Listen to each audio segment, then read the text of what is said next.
A man born with a blessed body and a demon in human form meet face to face in the Purgatory vs Kengan tournament. Let's see which one of these warriors comes out on top in this chapter of Kengan Omega. After Yamashita selects his fighter for the 12th match, the scene shifts to the arena, where the referee orders the fighters to enter the stage. Representing the Kengan Association, Wakasuki Takeshi steps forward, followed by WangFang, who represents the Purgatory Company and is a member of the Demon Fists. Now, they stand face to face, awaiting the referee's orders. Yamashita is relieved that Wakasuki isn't fighting Rolone, as Rolone is an all-rounder who leans towards soft techniques, something Wakasuki isn't compatible with. However, Yamashita knows that Oma would have had a higher chance of winning since he is also an all-rounder, but even then, the fight against Faye would still be left up to chance. Koga notices that Faye is smiling, seemingly unbothered by the circumstances he is under.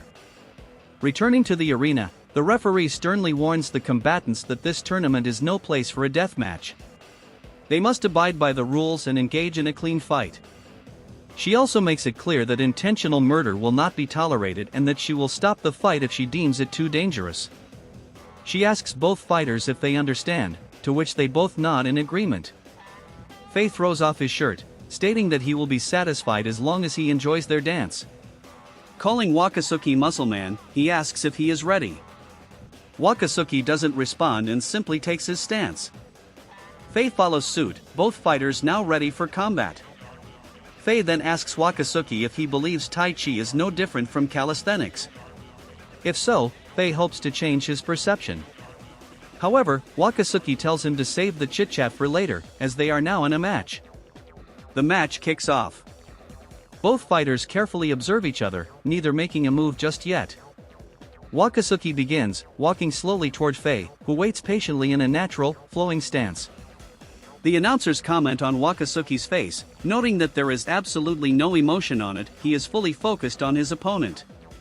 Carlos notices that Wakasuki is using full-contact karate, which Rolone elaborates on, explaining that it is about one fist shorter in range than other striking martial arts.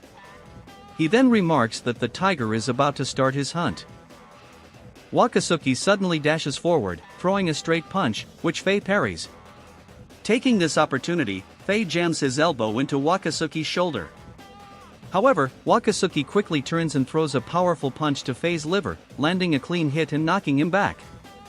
Surprisingly, Faye quickly recovers, performing a one-armed handstand, seemingly unscathed by Wakasuki's attack. The referee does not count it as a knockdown, so the match continues. Faye gets back on his feet. Wakasuki remains on guard, watching from a distance rather than rushing in like before. After getting a taste of Wakasuki's power, Faye acknowledges that his opponent is really strong. He finally witnesses the power of the rumored Superman syndrome, a condition that grants muscular strength and density several tens of times greater than that of an average human. During their exchange, Faye recalls being on the defensive, even though he had struck first with his elbow. Wakasuki is hard, heavy, and impossibly strong, making him a pain to deal with. Koga wonders how Faye managed to take such a devastating blow and still walk away unscathed, so Okubo explains that Faye didn't actually take the full force of the strike. Instead, he was able to put up a solid guard and disperse the impact by allowing himself to be blown away rather than trying to resist it. Oma acknowledges that Faye is impressive, noting that an average fighter would have been finished by that strike. But Julius scoffs, calling the fight foolish, as he believes Faye's ability is far below that of Wakasuki. Yamashita agrees with Julius but can't help but wonder if Faye has more up his sleeve. Wakasuki advances again, throwing another powerful punch at Faye, but something unexpected happens. Faye counters with a one-arm shoulder throw, shocking Yamashita, who immediately realizes that Faye isn't using Tai Chi. Faye follows up with a roundhouse kick that lands on the back of Wakasuki's head, but Wakasuki withstands the blow. Faye then backs away as Wakasuki gets back up. After taking a strike to the cerebellum, Wakasuki is now furious, while Faye, in contrast, looks annoyed that Wakasuki still won't go down. Noticing Faye's footwork, Yamashita observes that his movements don't resemble those of a Tai Chi practitioner. Oma confirms this, stating that Faye also knows kickboxing. Faye mutters to himself, saying that if he wants to put on a good show at tournaments like this, he has to be well-versed in modern martial arts. However, Tara sure didn't seem to approve of this philosophy.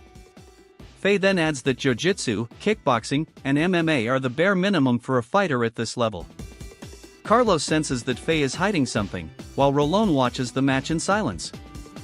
Faye now changes his stance to that of a kickboxer, setting up a kickboxing versus karate showdown. Meanwhile, in the surveillance room, a group of guards lies on the floor, covered in their own blood, their bodies lifeless. In the center of it all stands a lone figure, watching the battle unfold. He now decides that it's time to begin the final act. Back in the fight, Faye throws a quick jab at Wakasuki's face, but Wakasuki tanks the punch without flinching. Faye continues to throw jabs, keeping Wakasuki at a distance and preventing him from closing the gap. His tactic proves effective against a full-contact karate practitioner, but Wakasuki isn't backing down so easily. Without hesitation, he presses forward and throws a powerful left hook, aimed at Faye's liver. Faye manages to block the punch with his elbow, but the sheer force leaves it bruised. He immediately retaliates with a kick, but Wakasuki grabs his leg. Reacting quickly, Faye uses his other leg to strike Wakasuki's face, forcing him to release his grip. Suddenly, the audience notices a strange figure on the monitor. They murmur in confusion, wondering who the man is, but due to the dim background, they can't make out his identity. The announcer, Sayaka, quickly addresses the situation, reassuring the audience that they are experiencing technical difficulties. But as she takes a closer look at the monitor, she notices collapsed figures in the background. She can't confirm whether they are alive or not. Mr. Toyota Idemitsu, watching intently, is certain that the monitoring room was heavily guarded, yet something has clearly gone terribly wrong. The audience continues to question the situation until the strange man smiles and declares that playtime is over. He then orders Faye to release it. Okubo wonders what the man is talking about, but Agito knows exactly who he is. Clenching the railing in anger, he bends it effortlessly with his insane grip strength.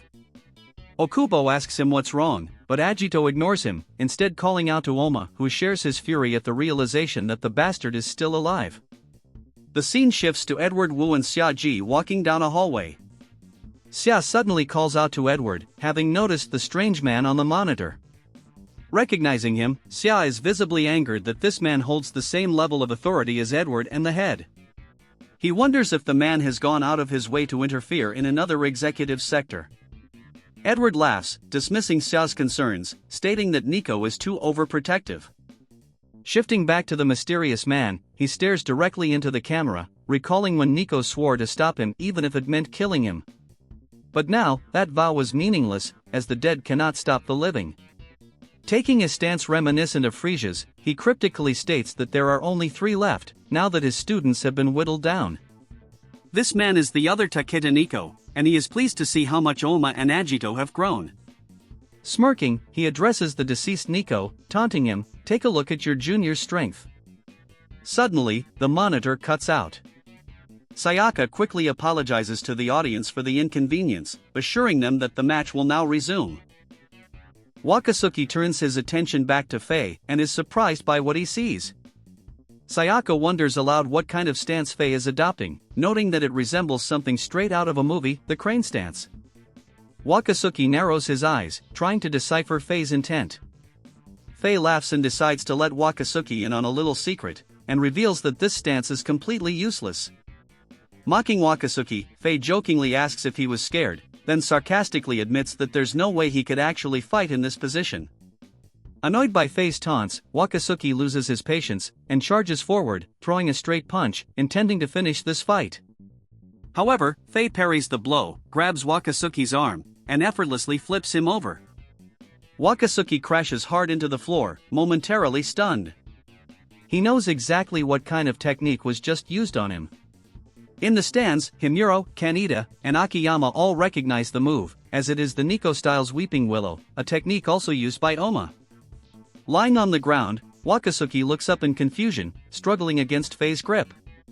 Calling him out, he demands to know why Faye is using Oma's technique. But Faye smirks and corrects him. He's wrong. This isn't Oma's Niko style, this is his own Niko style. He boldly declares himself the tiger's vessel. Then, he tells Wakasuki to forget everything he thinks he knows about the Niko style, because this is the real deal. Xia screams at the monitor, demanding to know why the other Niko has revealed himself. Frustrated, he kicks the screen, fully aware that things will not end well. Edward Wu watches in amusement, wondering what this unexpected development means for their plans. Now, the next couple of pages set the scene for the Kure clan versus the Wu clan fight, which you can watch now with the link in the description. Now let's get back to the fight. Back in the arena, Fei calmly explains that the basics of the redirection kata are about controlling the flow of power, which is why Wakasuki can't shake him off. Suddenly, Wakasuki uses his immense strength to hurl Fei into the air. Fei laughs, admitting that he can't redirect this attack. Twisting his hand, Fei relocks Wakasuki's arm into his grip and seamlessly transitions into a redirection X water kata, binding demons. Watching Fei's execution of the Niko style, Oma admits that he doesn't recognize that technique. Agito, observing closely, deduces that the Niko style has evolved even further beyond what they once knew. Desperate to shake Fei off, Wakasuki slams his own head into the pavement, hoping to dislodge him. However, Fei quickly escapes the maneuver and counters with an adamantine kata, iron breaker. Once again, Oma acknowledges that this move is also unfamiliar to him, but he refuses to let doubt take over. Stay cool, Wakasuki. Pull yourself together, he shouts in encouragement. Meanwhile, back in the monitoring room, the other Takeda Niko prepares to leave the scene. Farewell, to those who are dead, he mutters. But I have survived, and I will continue to train. 12 years ago, he had been knocked unconscious by the man who shared his name, Oma's father, Takeda Niko. But he's no longer the person he was back then. He then states that everything is meaningless without your own life. Niko then glances over to the hidden figure, asking them if they agree with his statement. Suddenly, the person he was addressing lunges at him with a knife. Reacting instantly, Niko grabs a nearby corpse and uses it as a shield to block the attack. His attacker glares at him. You've just made the richest man in the country your enemy. Do you have any idea what that means? Niko smirks and asks him to elaborate. The man, Mutiba Gizenga, states that it means you should beware the guard dog of the rich.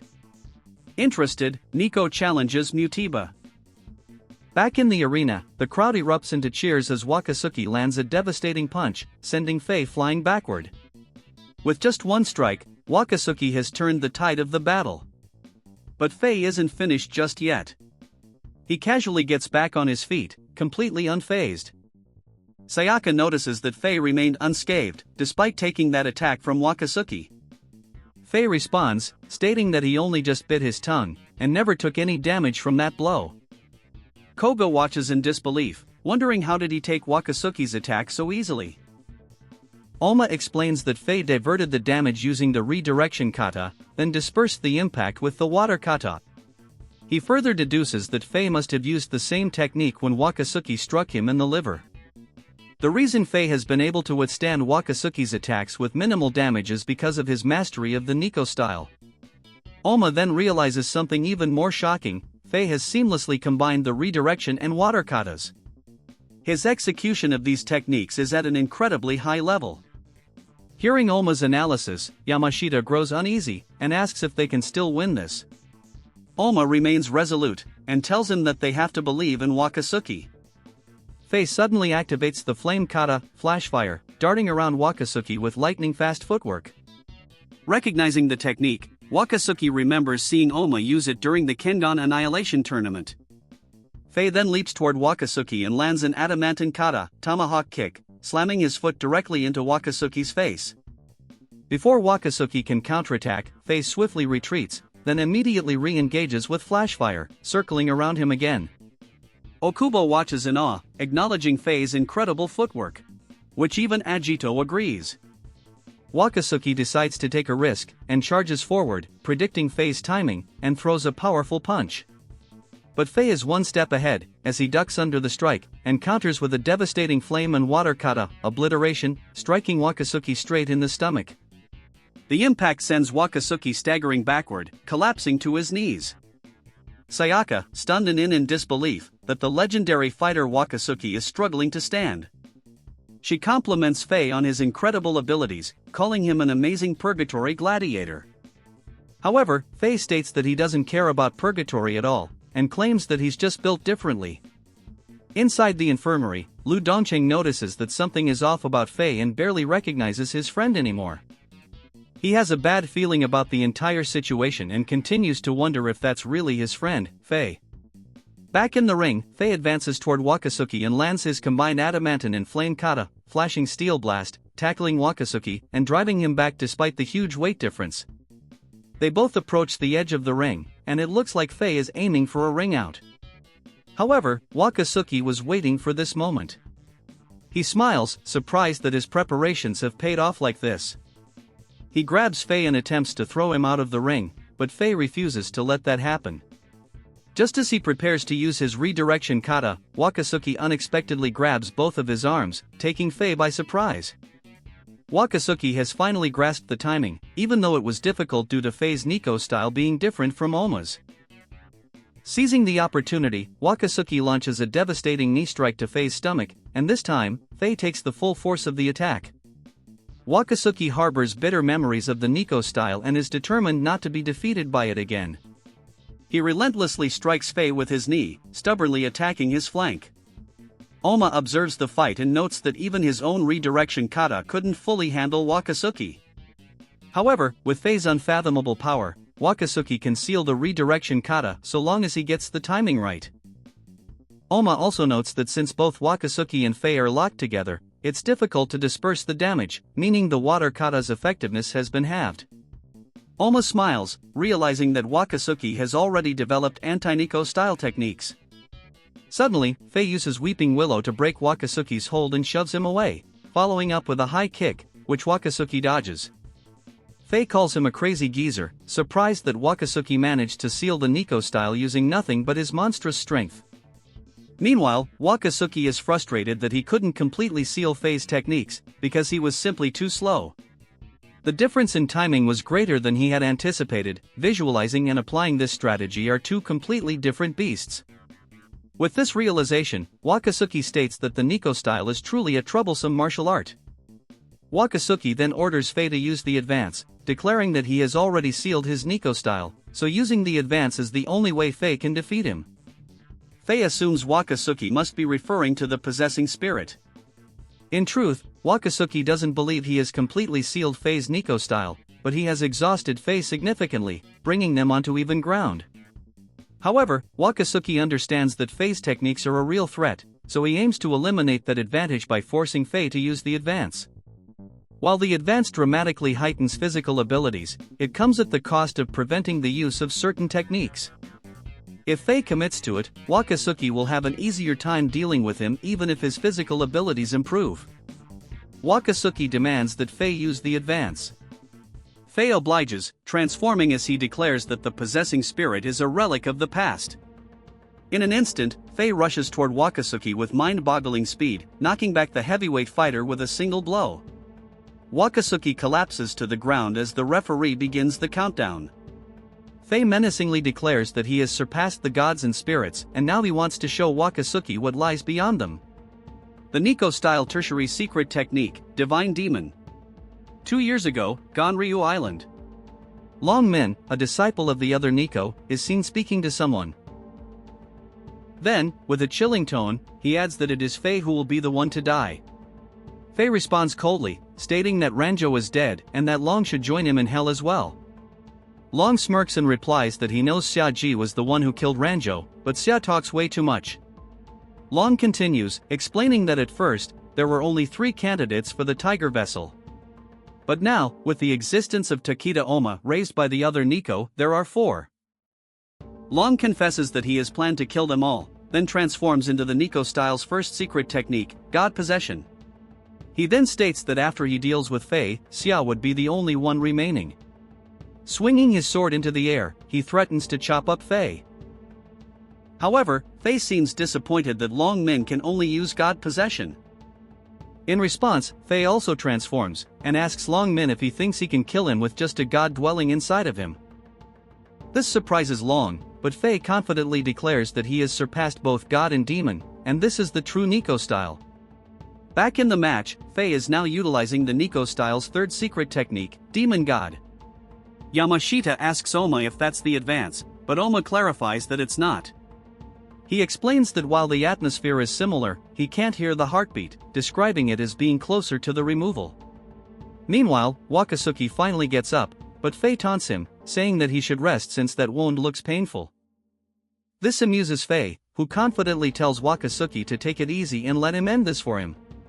Wakasuki wonders what Faye's next move will be, but suddenly, Faye charges at him with incredible speed and punches him away like a small child. Wakasuki nearly falls off the stage but barely saves himself by grabbing the edge to avoid a ring out. He pulls himself back onto the stage, panting heavily. Faye tells him that he should have just fallen off, and now he has lost interest in him. But seeing Wakasuki's determination, he decides to play with him a little more. Wakasuki then hears rapid thumping sounds coming from Faye, and realizes that his heart has been resonating this entire time. It was just beating so fast that he couldn't hear it. He notes that it is the same principle as similar to Oma's advance, but the output is on a completely different level, even surpassing the Kure's clan's removal in terms of instantaneous effectiveness. Wakasuki knows he still has more raw power than Faye, but at this rate, he will lose. Determined, Wakasuki clenches his fist and prepares to use his blast core. However, Faye suddenly throws something at him at high speed, confusing both Wakasuki and the announcer. Sayaka notices that Wakasuki is bleeding, as if he had been shot by a BB gun, and wonders if Faye is using a weapon. The referee calls out to Faye, demanding an explanation, but Faye reassures her that he is following the rules. He swings his hand again, striking Wakasuki with projectiles. Though the projectiles sting, Wakasuki hardly takes any damage. However, it would be dangerous if they were to hit his eyes. Wakasuki tries to figure out what Faye is throwing, but he sees no weapons. Faye prepares to launch more projectiles, and as he raises his hand, Wakasuki notices blood dripping from it. Faye fires another volley, and Wakasuki finally realizes that Faye is using his own blood as bullets. He understands that Faye's heart is currently beating at several tens of times its normal rate, causing his blood to flow at extremely high speeds, which he is weaponizing to attack. Faye unleashes another wave of blood and laughs, taunting Wakasuki and telling him that he looks good. Deciding that wasting more blood would be unnecessary, Faye stops firing. Now covered in Faye's blood, Wakasuki grows frustrated that such an annoying technique is affecting him. Oma observes that things aren't looking good for Wakasuki, as he has now lost his chance to use Blast Core. Carlos watches in shock, seeing his friend, who he once knew, looking like something inhuman. Meanwhile, the referee is still baffled, unable to comprehend what Faye is throwing. Faye then rubs his bloody hand on the referee's face, demonstrating that he is not cheating. He then tells Wakasuki that he noticed he was preparing to use something but changed his mind. Now that he knows, it makes things easier for him. Wakasuki realizes that Faye is on guard for his blast core, so he can't use it right now. However, there's something he doesn't understand. The advance is a technique that places a heavy strain on the user's heart and blood vessels.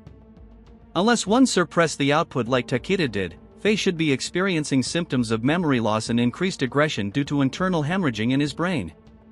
Yet, Wakasuki notices that Faye isn't showing any signs of going berserk, despite displaying several times the output of Takeda's advance.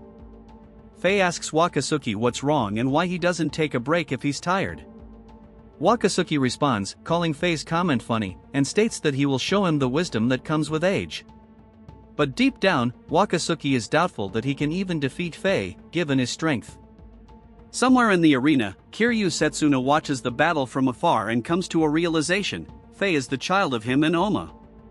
The narrator then gives a brief explanation of the Niko-style secondary secret technique, Fallen Demon. For example, let's imagine the moment when your life is in crisis. It's believed that time itself slows down in such moments. This is known as the tachypsychia phenomenon, meaning the speed of one's mind in Greek. The Niko-style secondary technique that makes use of this tachypsychia phenomenon is called Fallen Demon. It allows the user to see all attacks and evade them. It's a technique that rivals the advance. Back to the fight, Koro Yoshinari, Nizamuzami, and Sapang look on in shock as Faye evades Wakasuki's punch with jaw-dropping speed. Faye spins around and strikes the back of Wakasuki's neck, knocking him away. Wakasuki falls to the ground, and the referee begins the countdown. Kiryu observes Faye, noting that he's using a combination of possessing spirit and fallen demon. He's impressed that Faye can place such a strain on both the heart and brain at the same time, wondering how he's still alive. Kiryu wonders if Faye is special too, and if it were his former self, he would have loved his child unconditionally. But now, Kiryu is disgusted by Faye, calling him a pitiful, pathetic aberration. Wakasuki rises again after enduring another one of Faye's attacks. He glares fiercely at him, but Faye playfully tells him not to get mad, remarking that this situation feels like deja vu. He compares Wakasuki to a boss in an RPG game, the kind that is super tanky, deals a lot of damage, and is the type you can't let your guard down against until it's completely defeated. Faye briefly considers increasing his output even further but ultimately decides against it, opting instead to wear Wakasuki down. The narrator then explains why Faye can use Divine Demon. Both possessing spirit and fallen demon place an enormous strain on the user's body. Possessing spirit grants greater explosiveness of the heart, while fallen demon heightens brain activity beyond its limits. When combined, these techniques create a new, devastating ability known as Divine Demon. The strain on both the heart and brain surpasses even the Kure clan's removal technique. Using Demon God is a forbidden act that inevitably leads to death. But how can Faye wield it without losing his sanity? In the past, Niko had many disciples in China, gathering 4,000 elite warriors. He then subjected them to a brutal filtering process known as the Gu ritual, the same deadly trial that Kano Agito was forced into, which is a battle to the death until only the strongest survived. Out of 4,000 students, only 50 emerged victorious. These elite fighters were then granted the secrets of possessing spirit and fallen demon. However, those who attempted to push their output further died one after another, until only 3 remained. And among them, only one succeeded in mastering the tertiary technique, Divine Demon. That man was Faye WangFang. Faye declares that he is Niko Takeda's final student, the one who stands atop a mountain of corpses. It's not about why he can handle Divine Demon, it's because he could handle it that he stands here today. He scoffs at Oma, claiming that unlike him, who received possessing spirit from his master on a whim, and calls himself the next tiger. Wakasuki charges at Faye and throws another punch, doing everything in his power to reach him. But Faye effortlessly dodges every attack, mocking him by saying his movements are as slow as an action figure. He retaliates with a rapid flurry of blows, landing each one before Wakasuki can even react, knocking him down once more. Koga shouts for Wakasuki to stay down or he'll be killed, but Julius snaps at him to shut up and watch. He explains that Koga doesn't understand that this is the moment when the true strength of the man named Wakasuki Takeshi is revealed.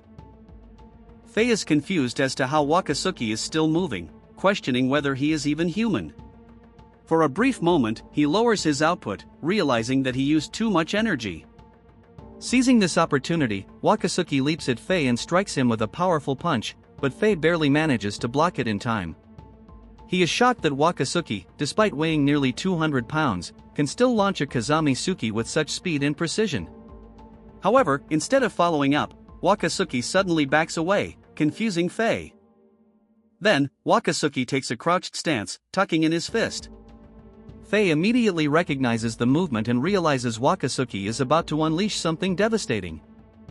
Determined to stop him, Faye throws a adamantine inflamed kata, flashing steel smash, aimed at Wakasuki's head. But in the next moment, Wakasuki swiftly pivots and gently taps Faye's chest with his fist. A split second later, Faye is violently blasted backward. Wakasuki has unleashed Blast Core. The scene cuts to a flashback of a conversation between Faye and the other Niko. Niko congratulates Faye on his successful infiltration, and orders him to leave Purgatory once the tournament is over. However, Faye questions whether he is allowed to reveal his true identity, given that he has been undercover for 2 years. He explains that his original orders were to make a flashy entrance, and at first, he believed their goal was to take over Purgatory. Now, he wonders why he was even sent to infiltrate it in the first place. Niko, however, refuses to give him an answer, dismissing the question by telling Faye that it's not something an outsider like him needs to know. Niko then notices Faye's new fashion sense, teasing him about his change in style. Faye jokingly asks if he looks like a youngster and claims that he has successfully blended into society. He then admits that once he unveils his identity, the underground world will no longer have a place for him, so he wants to enjoy himself while he still can.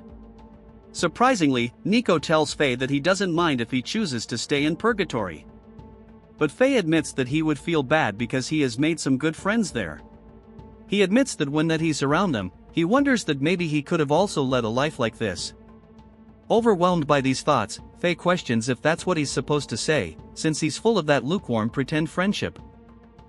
Niko style, water kata, dancing snake, is the technique Faye uses to dodge Wakasuki's blast core. However, before he can fully escape, Faye suddenly coughs up blood, revealing that the attack actually landed. Yamashita, Okubo, and Rihito are all stunned. They immediately yell for Wakasuki to finish Faye off, but Faye isn't giving up just yet. Something catches everyone's attention. They stare in disbelief, questioning what they are witnessing. Somehow, despite the severe strain on his body, Faye manages to push forward with incredible speed, closing the distance between him and Wakasuki. Then, in an instant, he unleashes a relentless barrage of attacks. Okubo, in shock, exclaims that this fight is completely one-sided. Rihito questions how Faye can still move at such speeds, while Imai watches in disbelief, unable to recognize the Wakasuki he once knew. They all begin to wonder, could Wakasuki, the very symbol of the Kengan Association, truly be about to fall? Faye follows up with a devastating kick to Wakasuki's stomach. Observing the fight, Lu realizes that despite Wakasuki's incredible expertise, there is a clear difference in levels. And Faye's level is far, far higher. Carlos, now realizing the truth, is stunned. Faye had been deceiving them for 2 years, and now his true colors have finally been revealed. Wakasuki continues enduring Faye's relentless barrage of attacks, but one strike slips past his defense, landing a clean hit on his chin. Seizing the opening, Faye follows up with a devastating kick to Wakasuki's head. Wakasuki stumbles, struggling to remain on his feet. The referee moves to call a knockdown, but before she can finish announcing it, Faye kicks Wakasuki again, frustrated that he won't go down. Wakasuki wobbles backward but regains his composure, attempting to retaliate.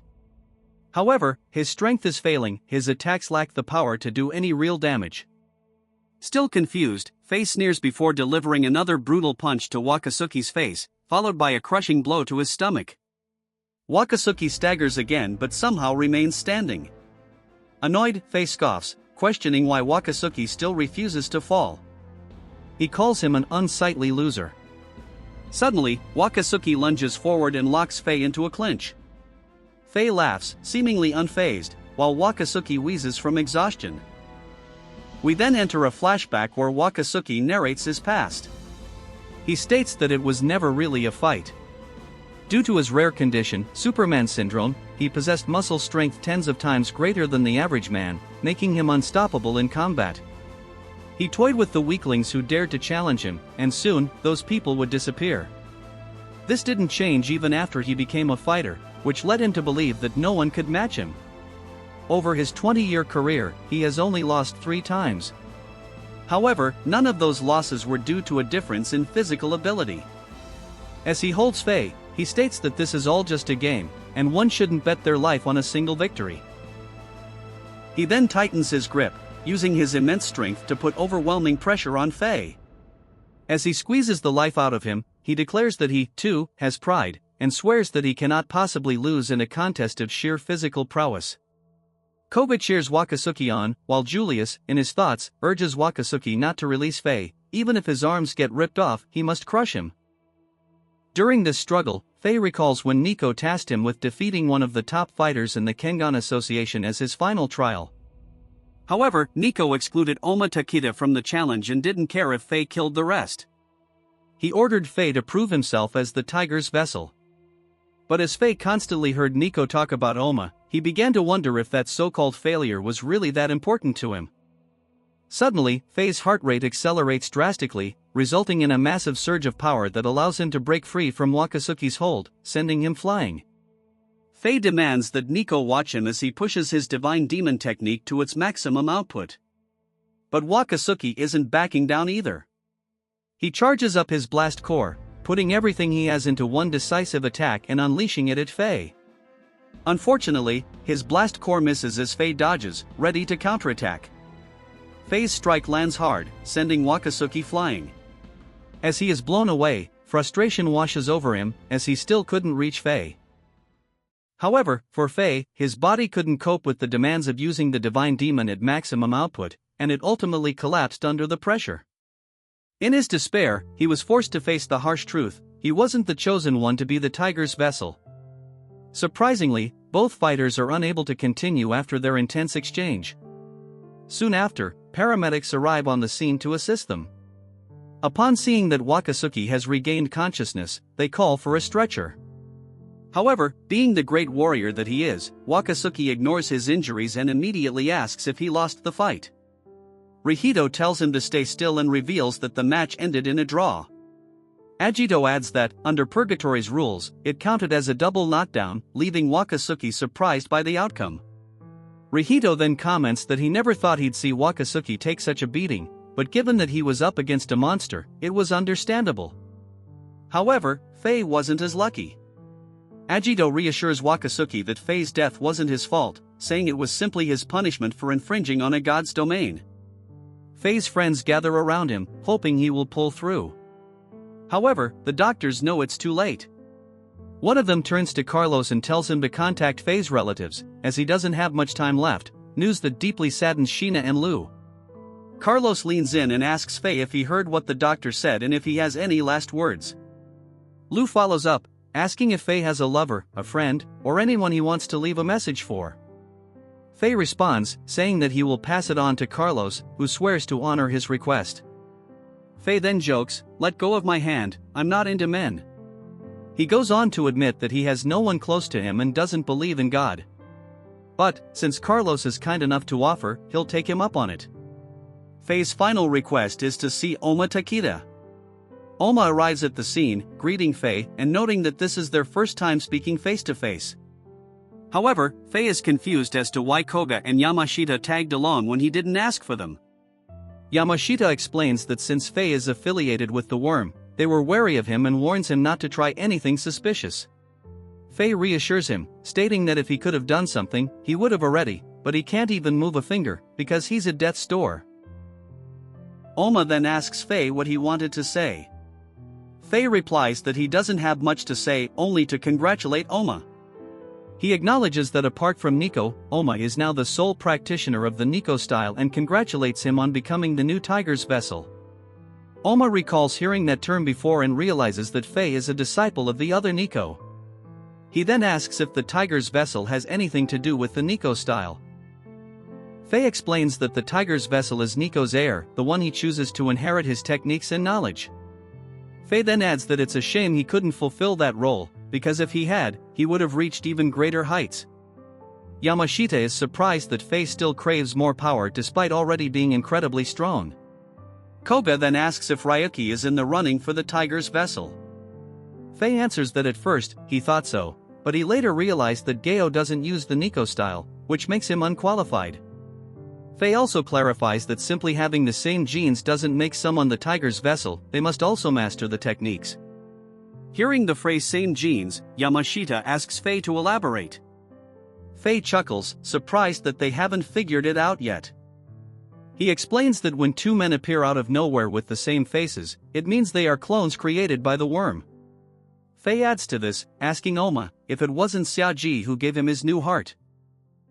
Upon receiving this shocking information, Oma asks Faye, "Who am I a clone of?" Whoever it is, they must have been pretty handsome. Faye admits he doesn't know who that person was but assumes they must have been privileged enough to receive organ farming services, meaning they were likely someone of high status. However, Faye reflects on what Oma just said and suddenly comes to a realization after seeing Oma's face up close. Unfortunately for him, this revelation comes with a harsh truth about the true Tiger's vessel. At first, he refuses to believe it. But the more he thinks about it, the more it makes sense, and now understands who the real Tiger's vessel is. Oma, noticing Faye's reaction, asks what he's talking about, but Faye knows he wouldn't understand.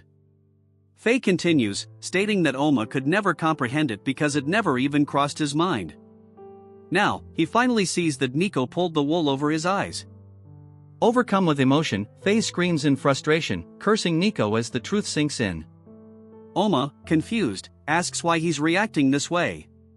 In response, Faye grabs Oma's shoulder and, with his final breath, declares, "It was you. You were the tiger's vessel all along." Shortly after saying this, Faye passes away, an unfortunate end for such a talented fighter. The scene then shifts, focusing on the other Niko Takeda as he walks down the halls of the arena. He silently notes to himself that his final test subject is dead, but it no longer matters. He has gathered all the data he needs to evolve the Niko style even further. To be honest, the only thing this bastard will be evolving is himself, as he becomes an even bigger asshole as the series continues. But what do you think about the chapter? Let me know your thoughts in the comments. Until then, have a nice day or night.